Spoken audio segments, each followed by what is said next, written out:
Hey guys and girls, today we're going to be looking at the difference between a bank valuation and a market value or a sale price. What's the difference and how does it work? So you go to the bank looks at your property, right? How are they valuing it? They'll send out a full valuation, right? That's the most common way. So when they do a full valuation, they'll get a value to go out, they'll look at it, they'll see your bedrooms, they'll see the renos, they'll compare it to other properties in the market, whatever. Depending on the value, right, you could literally have two values. Yes, there's data all out there, but one valuer might wake up in the morning and be listening to the news all day and all night and go, oh, this property price is going to go down, right? And they mark it down based on their personal opinion on that. You might have the next valuer come through, use the same data, look at the same comparable sales and be like, nope, this thing here's $100,000 worth more. So it really depends on the value that's going out there and the data that, surrounds that. To be able to help the valuer, it's good to meet them on site, bring your own comparables, look at recent sales and other properties that are currently on the market, and be able to provide those sales and put in a little presentation where it makes their job easier so they know that you're on the ball and you know what's happening in the market. The second option is a desktop valuation. And what that does is that pulls sales data. So that can be good in some instances and bad in other instances. So where a desktop valuation would be good is, let's say, for instance, I don't know, you've got a house or a unit or whatever, and you buy that property and the bank let's say it's a 3-bedroom house, 1 bathroom, 1 car space, and you've got 20 houses on each side of the street and you've got a few sales that have sold. Your house might be not so good and not renovated, and every other house is sold for 500 and yours is unrenovated, you bought it for 400. Well, the valuation, they'll pull all that statistical data and it'll bring it up.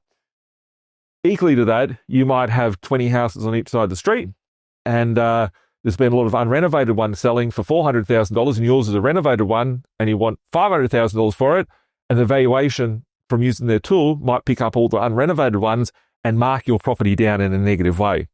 So desktop valuation, sometimes good, sometimes bad.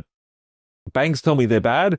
I've seen very good instances where they've been good, but it's, when you buy a property and you send a full valuer out there, right, and they see the property sold 2 weeks ago, getting a full valuation may be bad in that instance. So there's good and bad things. You can't actually order what you want from the bank. So the bank will order what they deem as what they think is important for you.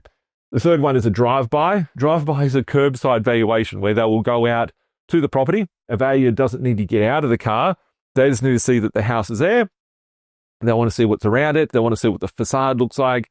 And it's sort of like a hybrid between a full valuation and a desktop valuation. I'm not a big fan. You'd be happy with a drive-by valuation if your property was nice on the outside and bad on the inside. But, best is a full value of a desktop valuation, depending on what your property is. So that's where it is. Where does the real valuation kick into the scenario? When I look at real valuation, you go to a real estate agent.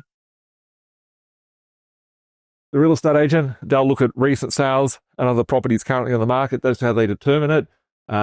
If you're looking to sell a property, you'd look at a few different agents and see what their feedback is. You'd want to look at what the agent's credentials are. Some agents sell all their properties cheap, and they're the agents I like to buy with. When I go to sell a property, I want to make sure I'm going to the agent that's going to get the highest price for me. So you want to make sure that you're employing the right real estate agent to sell the property. And the way that I like to look at it is research. For me, the way I determine a valuation of a property is the same as what the full valuation will do, same as what the real estate agent will do.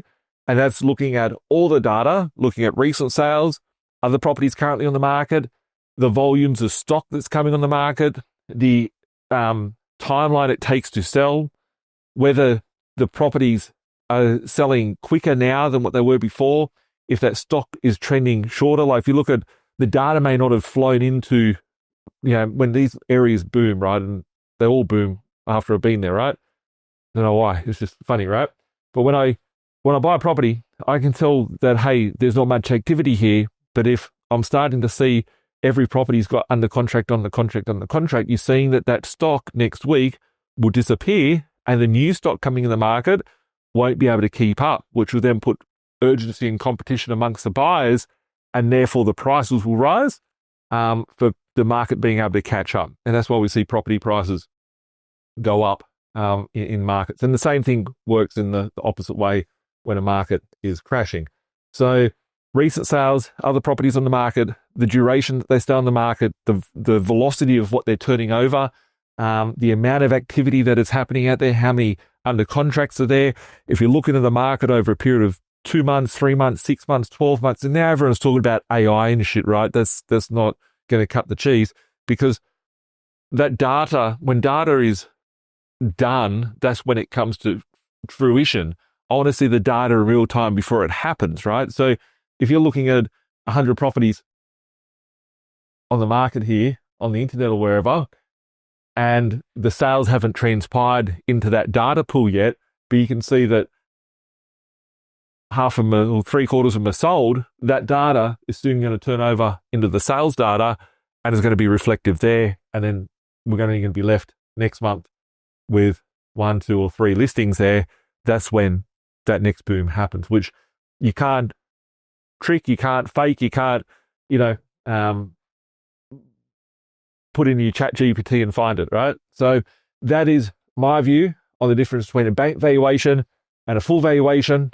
Some banks are positive with their vals, some banks are negative with their vals, depending on location, their risk appetite, the exposure to what they have in that marketplace is dependent on what the, how the bank sort of views your property and in that street. So guys and girls, if you need help on building your strategy, got questions about, whether I should sell, whether I should buy more, whether I should get the refinance happening, whether I can tweak my rents, you know where to find us. We look after all different parts of the journey, whether it be starting the journey, managing the journey, refinancing the journey, consolidating the position, getting you from active to being a retirement phase of your life. We can help you on that journey. If you need help, call us 1300 367 925, admin@binvestment.com.au.